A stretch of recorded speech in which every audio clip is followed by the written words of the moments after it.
Daniel Radcliffe went from Harry Potter to a farting corpse. And the funny thing is, this is a good film. I will admit, I was expecting to like this. I also was expecting that this would be a very weird film. And I did get a weird film, but I didn't realize how much I would love this film.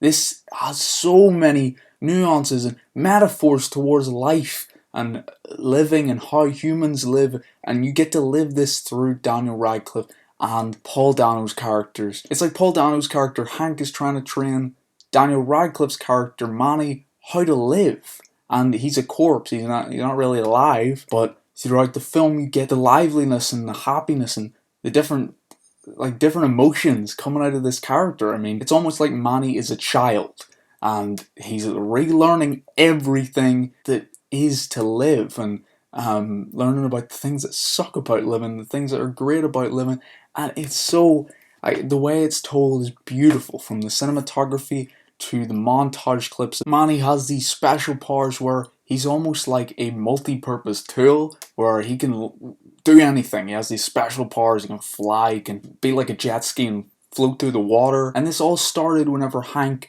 was about to kill himself and he just saw Manny there. And even that has so many metaphors. I mean, what do you see in your last moments, and what does life mean to you? I mean, intrigue plays such a big part into life, and for him, the intrigue was seeing this dead body. I don't think he knew at the time whether it was dead or alive, but seeing that and being like, oh, and then, not wanting to die at that moment. I thought the story gave such a great telling on the meaning of life and how people live and how people hold themselves back because of how people think of them. It has adventure, it has action, it has like little moments between characters. This is a film that will be divisive with critics. I mean, I expect it to be. I don't really know the way it's being reviewed, but I would expect it to be doused a lot. Like, people are not gonna love this film, but for me, this is a artistic film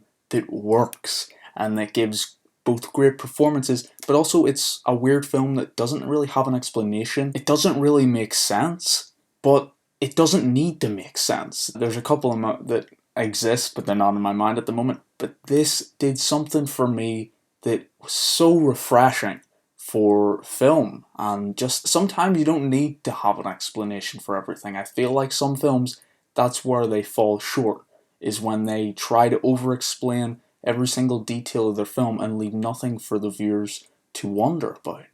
And with this, it was a farting corpse.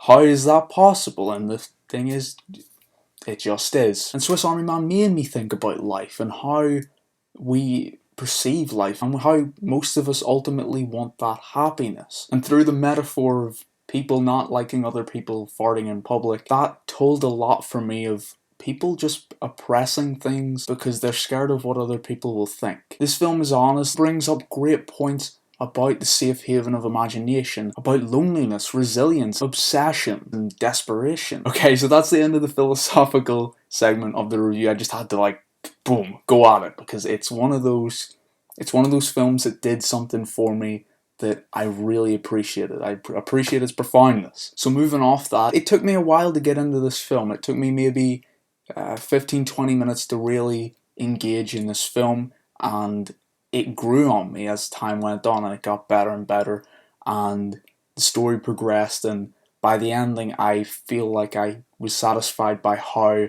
the characters had played themselves off. The ending is so great. I love the ending.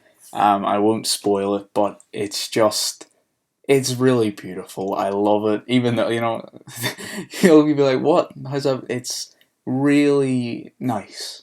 It's really nice. I laughed multiple times watching this film. I mean, the part when he says, okay, buddy, it's just so funny, but also creepy at the same time. I mean, I was like, what? And then the references to Jurassic Park and how if you don't know Jurassic Park, then you don't know life. It's so funny, and it worked for me because it added a pop culture that people grew up with. It added an extra layer of humanity to this character. And along with this, I love the way the film was structured. I mean, you had those montage moments that very adventurous music playing in the background that works so much for me. I found myself tapping to the music. I loved it. It really worked with the environment that they were engulfing the story in. And also I was like continuously trying to figure out what Manny was going to do next. He can be like a jet ski and float across the water, can shoot things like a gun out of his mouth, and create miraculously huge amounts of water from his mouth. What? It's interesting to figure out maybe what he'll do next. And I was surprised at just how good Daniel Radcliffe played off this character with the humour and the understanding of humanity. But anyway, now I'm going to give this film my rating out of 5. This was a great film, a real refresher for the year. I mean, we've seen a lot of bad films in this year, but there has been some great ones, and I feel like this is on that list. So all that being said, I think I'm going to give this film a 4.2 out of 5. So if you've seen Swiss Army Man, tell me what you thought of it in the comment section below. Tell me what you thought of my review in the comment section below. Hit the like button, tells me you enjoyed it, and subscribe because it makes me feel good and makes me want to do more videos. So hopefully enjoy my review for Swiss Army Man, and I'll see you later, movie fans.